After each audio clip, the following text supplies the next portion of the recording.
Hey guys, what's going on? Happy Thursday. Um, Welcome officially to week 4.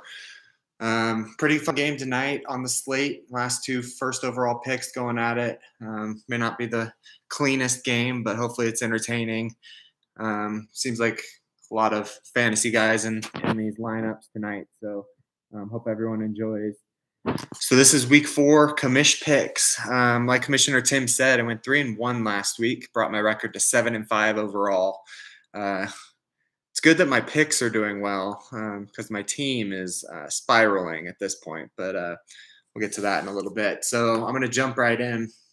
First matchup is going to be Cup to Canada, ranked 4th in Commissioner Tim's power rankings, versus Team Chota, ranked 5th. This is a good matchup. I think we're going to learn a lot about both of these teams in this matchup, kind of who's contending and pretending. I mean, right on the cusp here, these are probably two guys that will go head-to-head for that 4th and final playoff spot, barring anything catastrophic from those top 3 teams. So this could really set off these teams in the right direction. Looking at the matchup, first at quarterback for Chota, Tannehill potentially without his top 2 targets. So AJ Brown we know is out, Julio potentially out. Looking at Julio on Chota's team as well, that's going to be a huge blow to that flex spot, which is really a area of strength on his team.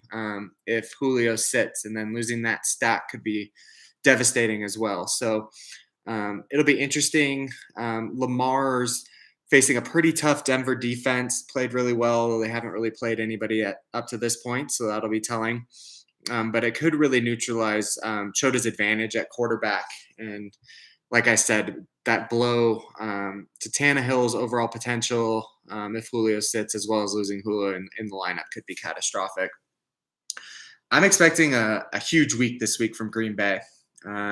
Like Tyler Boyd said last week, they appeared to give up in that game against Cincinnati. This Steelers team is a mess. I don't know what happened in week 1, how they got that win over the Bills, but Big Ben just looks broken. He looks slow. He looks old.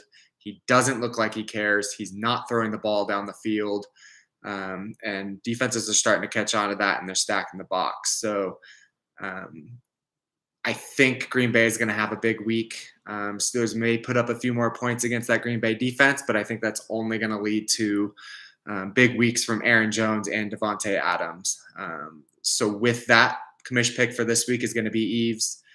Is the commish curse going to continue? At this point, following my trade, it's really a win-win for me as the owner of your first-round pick. I'm good with the curse continuing, so I'm going to just keep pushing it. So either, I get this pick right, or that draft pick's looking a little bit better. So Eves is going to be my pick. Next matchup is Bills Mafia, ranked 7th and falling, versus the Washington Fantasy Football Team, the number 1 overall ranked team in Commissioner Tim's power rankings. This one could get ugly. Rodgers is looking like he's going to feast on that Steelers defense. Like I mentioned before, I think all these Green Bay Packers are just going to go off. Derrick Henry's going to get fed with AJ out of the lineup, potentially Julio out of the lineup. They're going to have to run the ball against the Jets as well. I mean, they're going to want to speed that game along. They're not going to need to throw. So Derrick Henry's going to monster it up this week. Really, it's looking like Bills Mafia's only chance is Adams' guys getting sat down early due to blowouts, due to game script. Even if that happens, I'm not convinced that I have any chance in this matchup. So overall, it's not looking like this is going to be Bills Mafia's year to contend, especially on the heels of that trade. My focus is really shifting to the future. So get used to me not picking my team in these head-to-head matchups. Commissioner's pick is going to be Adam. Adam's going to go to 3-1. I don't think it's going to be close. Adam gets to win. Just leave it at that. Next matchup is going to be Trust the Process, ranked 6th, versus Half Chubb, ranked 8th. It's what I'm calling the tank matchup of the week. Big trade this week for John. It looks like he still believes that his team can win this year. Sitting at 0-3, there's not a whole lot of room for error. I'm gonna need to see it for a few weeks before I'm on board. I know I talked a big game about John's team this year. It's just so up to this point, it has not been backed up by their overall play. So I'm going to need to see it before I jump fully back on that bandwagon. But his team definitely got better this year, bringing in, you know, some big name players, Calvin Ridley, David Carr. David Carr playing out of his mind, potentially could shore up that quarterback two, could be a quarterback one. Calvin Ridley, obviously a stud on paper, although, the situation in Atlanta has not been good so far. Matt Ryan and that offense have been stagnant. So we'll see. But there's no debate that Half Chubb is better today than he was yesterday. This is a tough matchup this week for Kyler for Trust the Process. If the Rams can keep him in the pocket with that stout defense, I think it's going to be a long day for him. And this would really neutralize Tim's main advantage in this matchup. I have Kyler in another league, and this matchup terrifies me. The key is, can the Rams keep him in the pocket? We all know Kyler wants to be out of the pocket, does his best work out of the pocket. Rams are going to have to set the edge, hope for their sakes that doesn't happen, that they're able to keep him in the pocket. And we know if he has a weakness, it's his height. He is not able to see over those front guys, and he can get into some trouble if he's having to stay in the pocket. So we'll see. I'm afraid it's going to neutralize him for Tim's team. Looking at Half Chubb, this is a very wide receiver heavy lineup. Good guys on paper, but this often leads to boom or bust weeks. For his team, we haven't seen that boom yet. It could be because of this. Wide receivers are extremely volatile. He's got some studs on paper, like I said, but can they be consistent? Can we see those consistent wide receiver 1, wide receiver 2 outputs that he's going to need to win matchups, especially against these top guys? It's tough, but he's got some good guys there. He's got a good base for that. Commissioner pick, I'm going with Half Chubb. I think John gets his first win, riding that momentum from the trade. And I think the Tim tank keeps on rolling. I think, although with a little more competition for that bottom spot with Bills Mafia, I think Tim and I, Commish matchups at this point are, toilet bowl matchups. Who's gonna be the better tank at this point? So we'll see how that goes. But for this week, I'm going with Half Chubb. All right, matchup of the week. I've got Ryan versus Ben, number 2 versus number 3. This is one of the best matchups of our young season, although it's the worst team name matchup possible. Guys, we have got to sort this out. I know, Ryan being on your honeymoon, perfect. Congratulations. Hope you had a great time. Get home, sort this shit out, get your name figured out. Ben, you're undefeated. You got to get on here and change your name. Anything. I'm afraid that this is going to be our, championship matchup, and Tim's going to have to put Ryan or Ben on the trophy, and that's just not going to fly. So figure it out. All right, looking at the matchup, we have a huge advantage at quarterback for Ryan, in my opinion. Maybe the only chink in the armor for Ben is his quarterback spot. We'll see. He needs that consistency there. Another question, how's Dalvin going to look this week? If he plays, I think he will. Are we going to see any of that rust? Historically, when Dalvin comes back, he balls out. We usually don't see any of that rust. But are they going to ease him in? Are they going to go for it? Minnesota sitting at 1-2. That offense is looking really good. Their defense has kind of struggled. But they've been in every game this season. I think it's a team that could make some noise. Think they're going to need Dalvin in order to do that. So hopefully they start with that this week. And then looking at Ben's team, we're going to talk about him every week, but what is Cooper Kupp's ceiling? This team, especially without McCaffrey, Kupp's going to need to shoulder the load. I think he can do it. He hasn't shown any indication that he can't carry a team. Like Commissioner Tim mentioned, this is a historic season thus far for Cooper Kupp. He needs to stay healthy, and he just needs to keep balling out. With Stafford back there, I mean, sky's the limit, and he's showing that. So, Ben's team, man, is scary. Without Christian McCaffrey, this is a tough team to beat. With him, I mean, good luck. I have a little prediction for this week. I think Kirk Cousins is going to ball out. I kind of alluded to it. I think Minnesota is good. I think Kirk Cousins is going to have a big week. I think he's going to throw 2 touchdowns to Justin Jefferson. Justin Jefferson, Commish prediction, is going to have 10 catches, over 150 yards in those 2 touchdowns. And I think this is going to carry Ben to somewhat of an upset win over Ryan, given that McCaffrey is out. The Minnesota stack is going to carry Ben this week. Commissioner pick Ben is going to get the win and move on to 4-0. That is an impressive start to the season. All right, just wrapping it up. Future focus. I'm making the shift over to quarterbacks. I'll probably stick with quarterbacks for a few weeks, just given that, at the top of the draft, they're probably going to be the priority. Looking at the teams in contention, Tim obviously is likely going to prioritize those at the top. I think guys coming in with our expansion, quarterback is definitely going to be an area that they're going to be lacking in on the heels of their expansion draft. So I'll emphasize it for a few weeks here.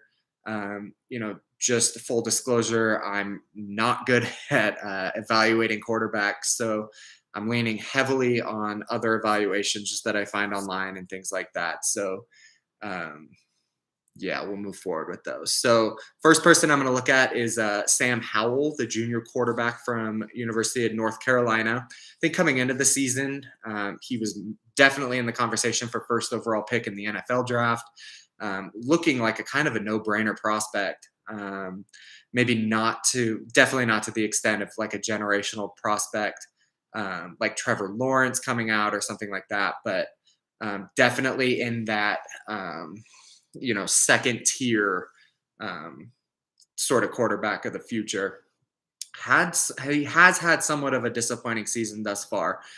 Just looking at his measurables real quick before I get ahead of myself. He's 6'1", 225 pounds. He's only 20 years old.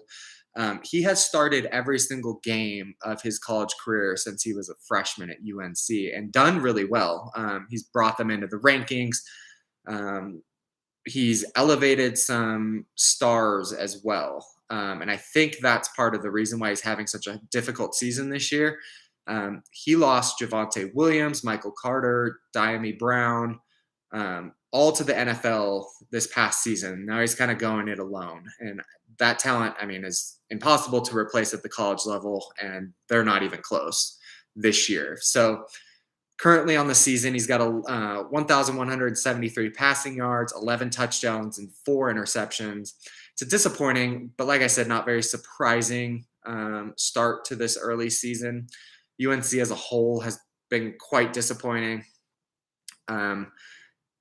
Howell's taken a lot of sacks this year. So this is kind of the biggest takeaway I have. He has a veteran O-line, so that's not the excuse as it usually could be at the college level. So then you have to start thinking, what is the reasoning? And that usually reflects on the quarterback. So he's already been sacked 17 times through 4 games. Just for reference, he had 33 sacks through all of last year, which is still pretty high at the college level.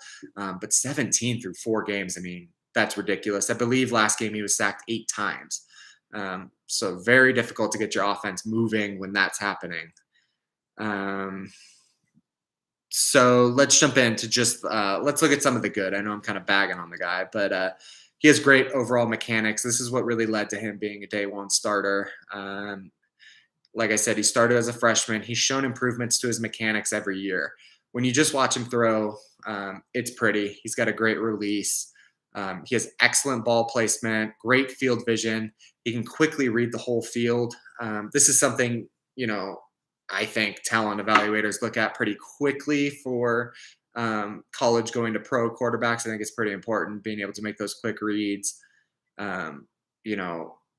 If that's lacking, you're going to have a really hard time. I think Justin Fields is kind of lacking in that area, and I think that's what leads to a lot of his sacks and kind of weird decision making.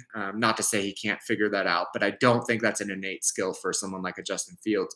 But someone like a Trevor Lawrence can quickly read the field and make those decisions.